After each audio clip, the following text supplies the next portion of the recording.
Behesti Aydogan, who joins us from Istanbul. Really good to have you with us, Behesti. We know that Türkiye has formally submitted its desire to join South Africa's case against Israel, a case that alleges Israel is committing genocide in Gaza. Explain to us, what threshold will this case need to meet in terms of proving that a genocide has taken place in Gaza?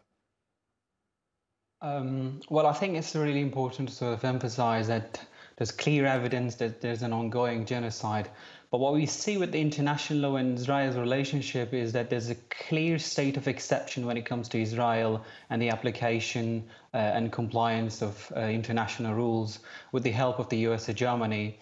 And I think it's really important that states join the case initiated by South Africa, and to pressurize and to build a narrative around around this proofing.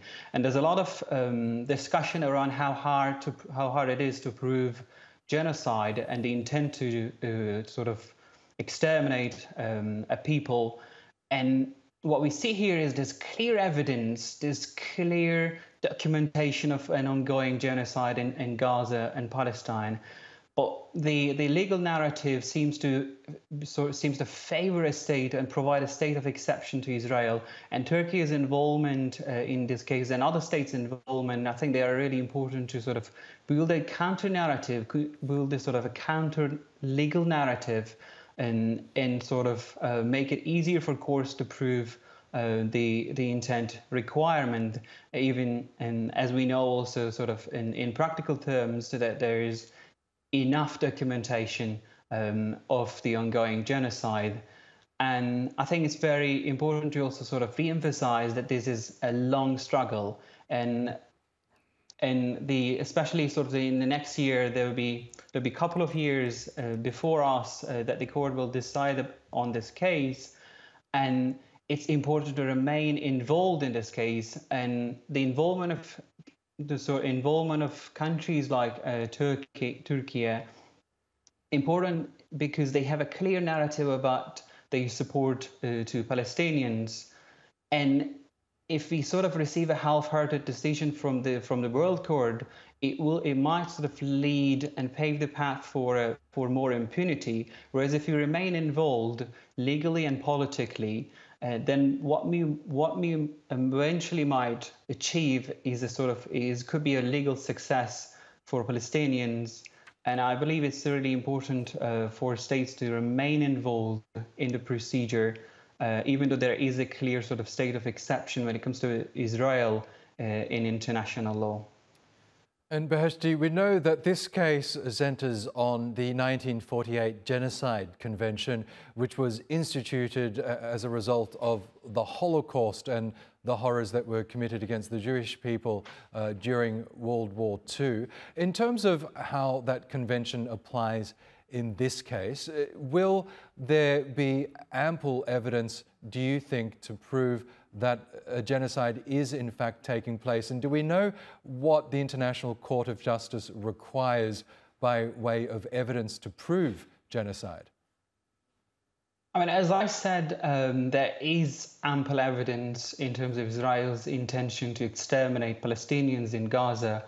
And we know Palestinians, they constitute a group in international law. So there, I think legally speaking, there is enough evidence.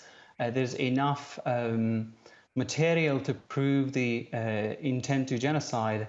And I do believe, as we've seen a lot of documentation of what's happening in Gaza, and they're very much sufficient. But it's also important to recognize one thing: the relationship between power and law in international law. So it's important that states provide support and sort of they need to provide support from the political side so that the evidence is accepted by the courts. And if the only thing that sort of is if Palestinians are left alone and they need to sort of explain themselves all by themselves, then the court might be reluctant to sort of embrace the arguments provided by South Africa or the Palestinians in general. And what we have here is clear support from different states, which makes it easier for courts to embrace the arguments, to embrace the documentation of the genocide. And because, as we know, in discursive terms, there's clear two different narratives going on about Gaza. And if we leave the court to the Israeli pressure, then that would be harmful and detrimental for the legal argument itself. So it's important to sort of complement the legal argument with the political support and political involvement in the legal procedure. So I do believe that there is enough evidence, materially speaking, but we also need to provide support from in legal terms by being involved in the legal procedure, as well as being very supportive on political terms. So I do believe these three aspects are very much sort of complementary to each other, and we have to sort of provide all of these to prove genocide in Gaza.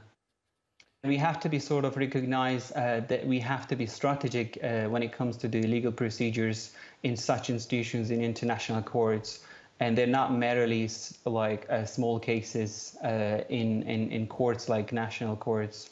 So I think we need to recognize the importance of the political involvement in the procedure to make the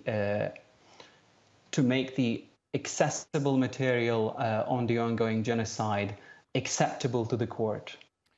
As you mentioned, a final outcome on this case could take a number of years, but to your knowledge, has there been a similar case that's been brought before the International Court of Justice in the past? And what has the outcome been to that case? And has there been any punishment found or enacted as a result of that outcome? We don't necessarily know a similar case, and that's one of the problems we have when it comes to proving genocide. And in that sense, it will be sort of it might be sort of a first example of its kind for international lawyers, and I do believe it's a challenge for the court as well, given that it's a different context. It's for genocide, and it's really hard to sort of recognize the generalization or extension of genocide to different contexts. So it will be a challenge for the court and to sort of rule on this issue. But I do believe there is enough evidence. We do not necessarily need an example to follow. And the material evidence we have here is sufficient to prove that there is an ongoing genocide, and the rules on genocide in international law are very clear. And we have the material evidence, we have the rules, we have international courts, we have jurisdiction. And in that sense, we don't necessarily need a similar example, an example to follow, to replicate. And this itself is enough ground to follow, to build upon, to establish a crime committed against people, to prevent through legal means. And I do believe it's a challenge in itself, but there is enough material legally and practically to build a case on this, even if it takes years to. Yes.